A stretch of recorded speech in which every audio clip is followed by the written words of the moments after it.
Hey, this is Pastor James of pastoralmarketing.com, and I'm so excited.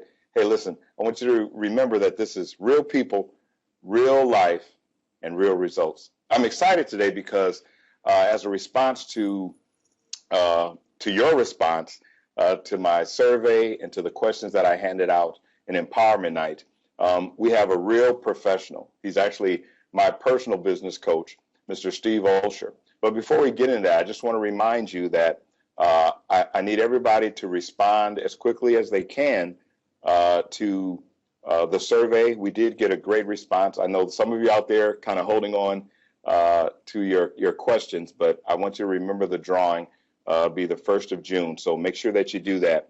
I want to remind you of the theme of Be Real. Remember, we're serving people of faith and personal development. So keep everything real. And to that end, I want to introduce to you Mr. Steve Olsher. Now, we had some comments about some of the marketers that are out there, and I think it might have been Jamie that came up with the phrase "farketers," fake marketers. And I feel you. I feel you because I understand. You're getting bombarded in your emails with guys in front of big houses. With cars, we're not sure if they're even their cars, and I understand, right? We know that there's no such thing sort of as a get rich quick.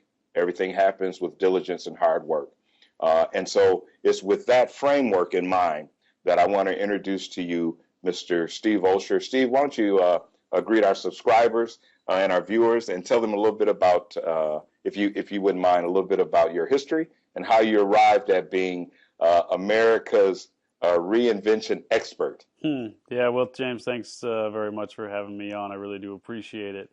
And so my story is pretty much an entrepreneur from the time I could pick up a rake and start moving some leaves around and shoveling snow, and slowly moved up in my career to bussing tables, waiting tables, and hell, even selling speakers out of the back of a van.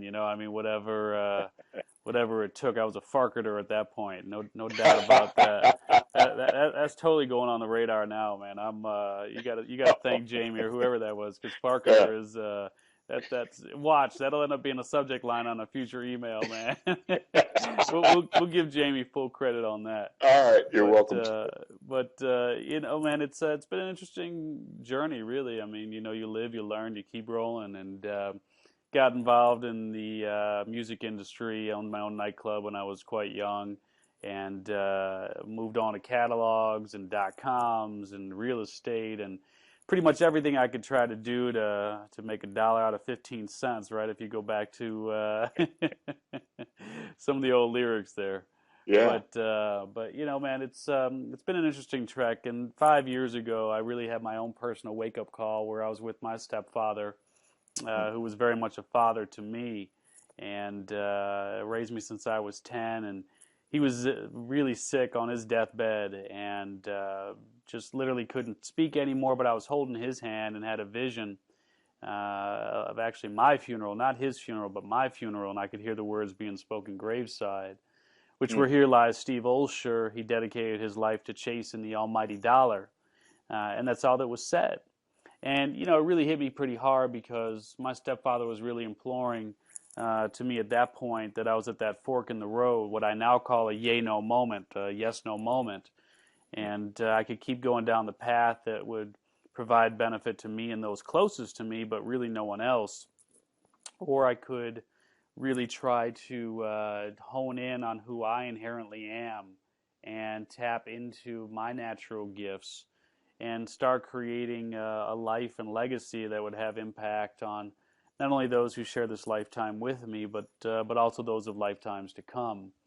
And so I had no idea really what that meant. I was involved deeply in real estate at that point, still had a .com going, and I just knew that chasing that dollar wasn't leading me to a point, a destination, if you will, that was fulfilling for me on anything other than a monetary level. And so like I said, I really didn't know where to go, what to do, but I started by putting pen to paper to share some of the tips and tools and strategies and shortcuts that had worked well for me in the hope of helping others.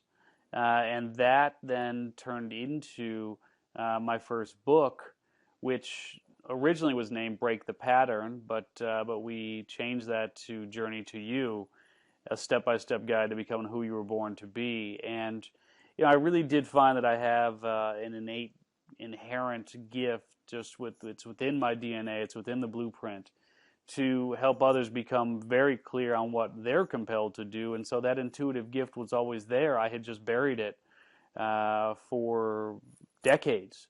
And it was really when I began opening myself up to the possibility that there's something more for me out there, and that I could, in fact, impact others' lives with a heck of a lot more than just, hey, here's a place to live and send me your rent check.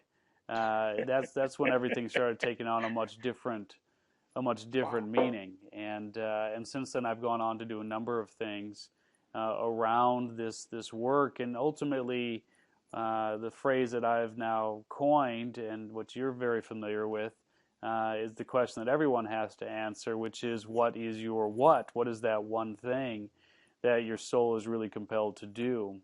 And once you have your what, you then need the how. How do you share that gift with the world? How do you monetize that gift? And that's what has led me then to leverage my entrepreneurial background and my internet experience, because I've actually been online since 1993. So for 20 years now, I've been online. And that's when we started Internet Profits, which is PROPHETS. So I wrote that book, Internet Profits, The World's Leading Experts Reveal How to Profit Online. And then that led to Internet Profits Live and some other ways of sharing the message as well. But it wasn't really until that wake-up call happened and hit that my life really began to take on a much different shape and form. Oh, that's very, very powerful. And of course, the way you spell profits, that really resonates with most of the people in our community. Well, that's phenomenal. That's a phenomenal story. But this really is about the subscribers and people in the community. So with your permission, I'm going to go right to some of the questions. Sure. We'll try to get through as many of them as we can. Well, the first question has to do with, and I'm sure you can relate to this. It says there's so much advice about how to make money online. What should I trust, and what should I do first? So I think it's about not being confused. Yeah, absolutely. And so, look, number one, the beautiful thing about where the internet is now is that technology is no longer the obstacle. You can create sites for free. You can be up and running tomorrow. You can become a video star. You can do social media. I mean, you can do all that stuff if you've got the right content. But the problem is that most people don't know what that content is and what it should be. And so the very first thing that you have to do is you have to be able to answer that question, is what is your what? What is that one thing that your soul is compelled to do?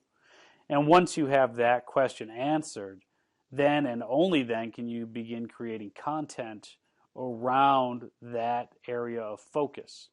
And so that requires you to be very clear on, number one, what your gifts are, number two, the vehicle that you're going to use to share those gifts with the world, and then number three, who you're most compelled to serve. And so some people find it easier to start with maybe who you're most compelled to serve, and then back into the vehicle they're going to use, and then the gifts that they have, or vice versa. It doesn't really matter the order. But ultimately, when it comes to the internet, that's the first thing that you have to do. I mean, forget about, do you start with a website? Do you start with a blog? Do you start with a podcast? Do you start with social media? Do you start with a membership site? I mean, that all that stuff is irrelevant. I mean, that is the bottom line, because until you understand who you are, what it is that you're inherently compelled to do, and then who your target market is, who those people are that you're most compelled to serve, you're just kind of, shooting at bats in the dark. I mean, that's you're going to be missing them most of the time. So that's what I would suggest you do. Okay, that's very powerful. If we just kind of stay right here just for a second, because there's this presupposes that although it might be about money, ultimately it's about something much bigger than that. I mean, you're talking about not only is there a little bit of homework that needs to be done, uh, but that ultimately what drives you is what you're called to do. So really, this is about a calling. I mean, this really resonates. A lot of people of faith that we dialogue with, some of them are actually pastors, and the word pastor comes from a word, vocation, vocal, meaning calling. And so it's not unlike that. That's very powerful. It's just a point that I want to kind of drive home here to see the similarity and the fact that you are literally answering and walking in a calling, and you're able to do that and get some results. Part of the frustration, Steve, is that we have people who are walking in their calling, and some of them are very comfortable with it. They've met a challenge, but it hasn't really yielded results monetarily or otherwise. And so to be on video with someone that's actually allowed those two things to meet with the hard work is a very great opportunity. So I don't think we're as far as we think we are from what you're teaching here. It's just I like to point out points of congruency. So that's very powerful. So understanding with your what is. So some of us are walking in our what, but we have to put the other pieces together. Yeah, and let me The how. and let me just say, and this is something that moves well beyond our topic of conversation here. It's okay. Yeah. But number one, the fact of the matter, at least in my way of thinking, is that doing good and doing well do not have to be mutually exclusive. I mean, you should be paid extraordinarily well for what it is that you are naturally compelled to do. I mean, when you look at ball players who get millions of dollars for hitting a ball with a stick, I mean, there's no reason why you shouldn't be paid extraordinarily well for what it is that you were naturally born to do and what your natural gifts are. And number two, you also have to look at your relationship with money, because so many of us have been brought up to believe that money is in fact the root of all evil, when in fact it's the love of money that is the root of all evil. That's good. And That's so, the reality is that you have to take a look at your relationship to money, and are you a magnet for it? And do you believe that you deserve it? And do you apologize if you earn it, right? I mean, those are Right. the questions that you have to ask yourself.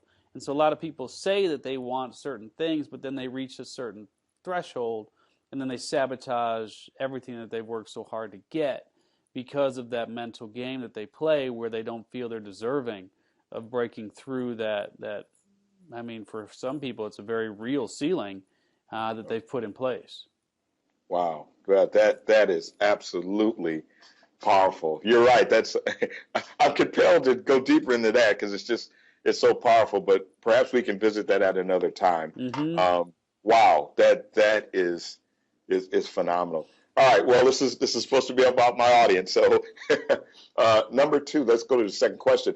It says, I have a website, and it's just sitting there. How do I get results with my website? I think ultimately this question is the purpose of the website. Yeah. Yeah. Yeah. I mean, Okay. yeah. I mean, really, and so the days of Kevin Costner and building it and they will come. I mean, obviously that that doesn't work, right? So Okay. reality is that there will be more than 1 million websites put up today. And Wow. I mean, you're talking about million, and that includes everything from a squeeze page to a full-on sales page to a full-blown website. Excuse me. So in other words, it's really, really hard now just to put something up and expect to be found. So Okay. it's not. Look, reality is that not to beat the horse here, but you got to make sure that your message is congruent with who you are, right? And your message is polarizing. I mean, you've got to get people interested and engaged with what it is that you're putting out there. And this takes time. I mean, this is not something that's going to happen in short order. You have to work at it, and you have to continually post content. And what most people do is they put something up and they work really hard at it, and then they kind of leave it. And Ah, so if you don't water a plant, you don't put that plant in sunlight, I mean, it's gonna die. I mean, right? You gotta trim that plant. You gotta make sure it's healthy. You gotta feed it. Well, your website's the same thing. You can't have the same site for months on end and expect anything good to happen. If you look at all the sites out there that drive significant traffic, they are continually changing, or they have one specific message that resonates with different people continually, but the content always brings them in and always gets them engaged in what you're doing. So one of two things then has to happen is you either have to continually refresh the content and get engagement, or it has to be so compelling that you bring new people into the fold on a consistent basis, because what you have is so good that they then spread the word and bring new people into the fold as well. okay. Can you say a little more for those that may not be as familiar with the term traffic? We don't have to teach on traffic, but can you just explain a little bit about what you mean when you say drive traffic? Just the number of visitors to your site. So Okay. traffic is just the number of people who come to your site, and that can be obtained in numerous ways. Organic traffic is where people simply find you. Okay. Paid traffic is where you uh, pay, like through Google or Facebook or anything of that nature, to drive traffic in any sort of way, drive people to your site. And then, of course, you have viral traffic, which is where people share what it is that you are doing with others, and that's how you find new people to come in and learn more about what you're doing.